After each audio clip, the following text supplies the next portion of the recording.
How tariffs are reshaping American factories, steel's comeback. Introduction. Tariffs, as a tool of trade policy, have long been used to protect domestic industries, influence global trade dynamics, and address economic imbalances. In recent years, the United States has implemented significant tariffs on foreign steel, aluminum, and other goods, particularly targeting imports from countries like China. These policies, notably reinvigorated during the second Trump administration starting in 2025, have aimed to bolster domestic manufacturing by making imported goods more expensive, thereby encouraging companies to source materials locally. The steel industry, a cornerstone of American manufacturing, has been a primary beneficiary of these tariffs, experiencing what many describe as a comeback. However, these tariffs have also introduced complexities, including supply chain disruptions, increased costs, and shifts in manufacturing processes across various industries. This report explores how tariffs on foreign steel have revitalized U.S. steel mills, transformed manufacturing processes, and influenced costs and output, with a focus on the steel industry and its ripple effects on sectors like automotive, construction, and semiconductors. Real-world examples, including the impact of tariffs on Chinese imports and domestic semiconductor investment, illustrate the broader implications of these trade policies. Steel's comeback, tariffs and the revival of U.S. steel mills. Background on steel tariffs. In 2018, during the first Trump administration, the U.S. imposed tariffs on steel, 25%, and aluminum, 10%, imports under Section 232 of the Trade Expansion Act of 1962, citing national security concerns. These tariffs targeted major steel exporting countries, including Canada, Mexico, and China, though exemptions were later granted to some allies. By 2025, the second Trump administration escalated these measures, doubling tariffs on steel and aluminum to 50% for most trading partners, except the UK, which remained at 25% pending trade negotiations. The primary goal was to counter the global oversupply of steel, particularly from China, which produces over 50% of the world's crude steel and has been accused of dumping subsidized steel into global markets. The 2025 tariffs, effective from June 4, aimed to address the resurgence of steel imports, which by 2024 accounted for 30% of U.S. consumption. The Commerce Department noted that imports from Canada and Mexico had increased significantly, from 7.77 million metric tons in 2020 to 9.14 million metric tons in 2024, partly due to transshipments of Chinese steel through these countries. By imposing stricter tariffs and requiring North American production processes, the administration sought to protect U.S. steelmakers like Nucor and Steel Dynamics from foreign competition.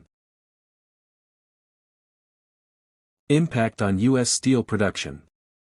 The tariffs have had a measurable impact on U.S. steel production.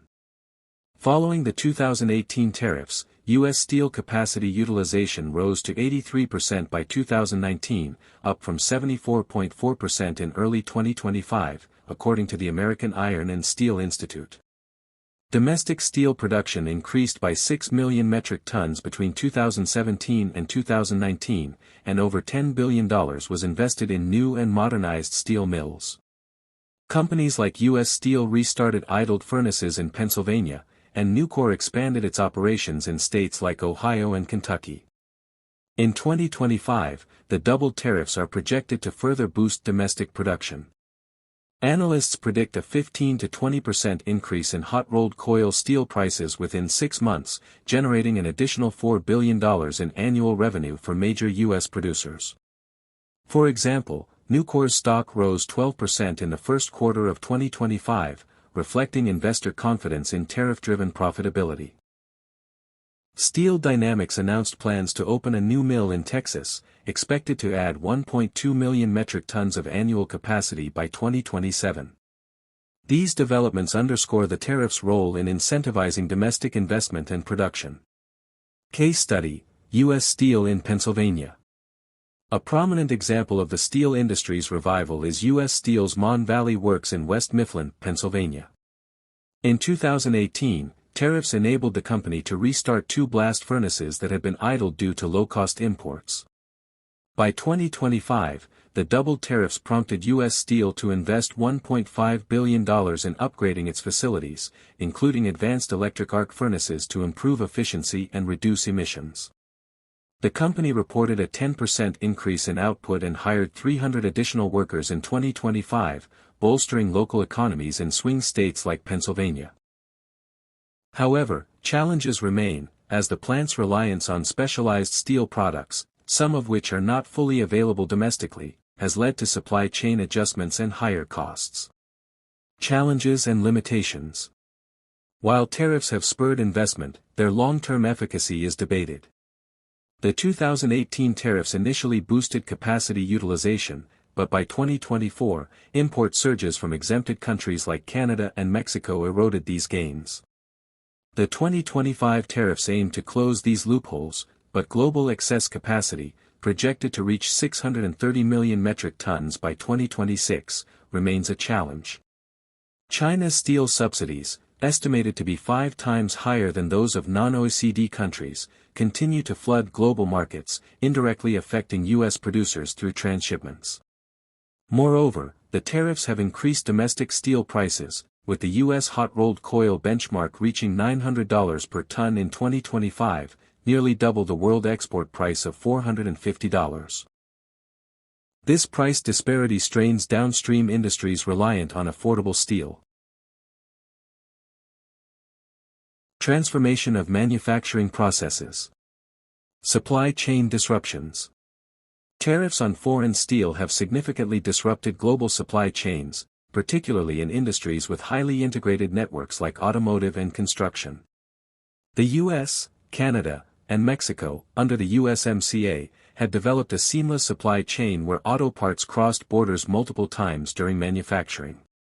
The 2025 tariffs, which initially included Canada and Mexico, threatened this integration.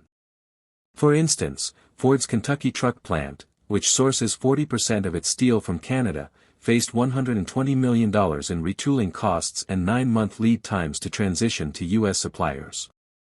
Although exemptions for USMCA-compliant parts were introduced on May 3, 2025, non-compliant brands like BMW, manufacturing in Canada or Mexico, faced 25% tariffs, prompting some to absorb costs temporarily. These disruptions have forced manufacturers to reconfigure supply chains, often at significant expense. Companies are investing in domestic sourcing or nearshoring to countries like Vietnam or India to avoid tariffs. For example, General Motors announced a $500 million investment in 2025 to expand its US-based steel supply chain, reducing reliance on Canadian imports. However, such transitions require time, with lead times for retooling ranging from 12 to 18 months, leading to production delays and increased costs. Changes in manufacturing processes. To adapt to higher steel costs and supply chain shifts, manufacturers have altered their processes. In the automotive sector, companies are increasingly adopting lightweight materials like aluminum and composites to reduce steel dependency, though aluminum tariffs, also at 50%, limit cost savings. For instance, Stellantis, facing a 15% cost increase for electric vehicle (EV) battery enclosures due to steel tariffs, invested in automated welding technologies to optimize material use and reduce waste. This shift has improved production efficiency but required upfront capital investments of over $200 million. In construction, firms are turning to modular building techniques to minimize steel usage. Skanska, a major U.S. contractor, reported a 10% reduction in steel consumption on projects like data centers by using prefabricated components. However, these adaptations increase project timelines and require specialized labor, adding to costs. The aerospace industry, reliant on high-purity steel for components, has faced challenges due to limited domestic availability of specialized grades, forcing companies like Boeing to seek tariff exemptions or pay premiums for imports. Cost implications. The cost of steel tariffs is passed primarily to U.S. consumers and businesses, contrary to claims that foreign nations bear the burden. A 2023 U.S. International Trade Commission report found near-complete pass-through of steel tariffs to U.S. prices, resulting in a $2 $8 billion production increase in protected industries but a $3.4 billion decrease in downstream industries due to higher input costs. In 2025, the doubled tariffs are estimated to raise consumer prices by 1.7% in the short term, with an average tax increase of $1,300 per U.S. household. For example, the cost of canned goods has risen due to higher steel prices, with the Can Manufacturers Institute estimating a 5% price hike for canned foods in 2025. Automakers face significant cost pressures, with tariffs adding $600 to $800 per vehicle for mainstream models. Ford reported a 12% increase in production costs for its F-150 line due to steel tariffs, prompting price increases of up to $2,000 per vehicle. In construction, commercial projects face a double bind of higher material costs and delayed timelines, with estimates suggesting a 10% cost increase for projects like bridges and high-rise buildings. These costs risk slowing infrastructure initiatives under the Bipartisan Infrastructure Law and CHIPS Act. Output impacts. Tariffs have had mixed effects on manufacturing output. In the steel industry, output has increased, with U.S. mills producing an additional 1.5 million metric tons in the first half of 2025. However, downstream industries have seen reduced output due to higher costs. A 2024 International Monetary Fund study estimated that the 2018 to 2019 tariffs led to a 4% GDP loss over 3 years due to reduced imports and exports. In 2025, the Budget Lab at Yale projects a 0.7% reduction in real GDP growth, with 456,000 fewer jobs by Q4 2025, particularly in construction, down 3.1%, and agriculture, down 1.1%. The automotive sector has faced production slowdowns, with Stellantis temporarily closing factories in Canada and Mexico and laying off 900 U.S. employees in 2025 to assess tariff impacts. Ford's Kentucky truck plant delayed its 2025 Super Duty model release by 3 months due to supply chain reconfiguration. In contrast, some manufacturers have increased output by investing in domestic facilities. For example, Intel's Ohio Semiconductor Fab, which broke ground in 2023, began production in 2025, partly driven by tariff incentives to localize supply chains. Tariffs on Chinese imports and U.S. steel production. Chinese steel dumping and U.S. response. China's dominance in global steel production, 53.9% of the world's crude steel in 2023, has been a key driver of U.S. tariff policies. Chinese steel subsidies, estimated at over 5 times those of non-OECD countries, allow producers to sell below cost, undercutting global competitors. Although direct Chinese steel imports to the U.S. are minimal, less than 2% of total imports due to existing barriers, transshipments through countries like Vietnam and Mexico have increased. The 2025 tariffs, combined with stricter reporting requirements for steel content, aim to curb these practices. The Biden administration had already tripled tariffs on Chinese steel to 25% in 2024, and the Trump administration's 2025 policies escalated this to 50%, with additional 10 to 125% tariffs on Chinese imports across sectors. These measures have reduced China's share of U.S. imports from 14% to 6% in 2025, forcing manufacturers to seek domestic or alternative sources. For example, U.S. Steel reported a 20% increase in orders from manufacturers previously reliant on Chinese steel, boosting its 2025 revenue by $500 million. Real-world example, Nucor's expansion. Nucor, the largest U.S. steel producer, exemplifies the tariffs' impact. In response to the 2018 tariffs, Nucor invested $2.7 billion in new mills in Alabama and West Virginia, increasing its capacity by 2 million metric tons annually. The 2025 tariffs prompted further expansion, with a $1.2 billion investment in a Kentucky mill specializing in high-strength steel for automotive and aerospace applications. This facility, set to open in 2026, is expected to create 400 jobs and supply 1 million metric tons annually, reducing reliance on imported specialty steel. Nucor's CEO, Leon Topalian, credited tariffs for creating a level playing field against subsidized Chinese imports. However, Nucor has faced challenges, including higher energy costs and a shortage of skilled labor, which have increased production costs by 8% in 2025. The company has also had to navigate supply chain disruptions, as some customers delayed orders due to uncertainties over tariff exemptions. Despite these hurdles, Nucor's stock rose 15% in 2025, reflecting market optimism about tariff-driven demand. Domestic semiconductor investment and tariff impacts. Tariffs and the semiconductor industry. The semiconductor industry, critical to technology and national security, has also been reshaped by tariffs.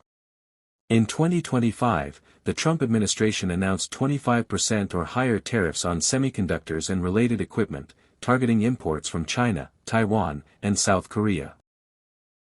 These tariffs, combined with incentives from the CHIPS Act, have driven significant domestic investment in semiconductor manufacturing. The goal is to reduce reliance on foreign chips, which constitute 80% of U.S. consumption, and mitigate supply chain vulnerabilities exposed during the COVID-19 pandemic. Real-world example, Intel's Ohio fab.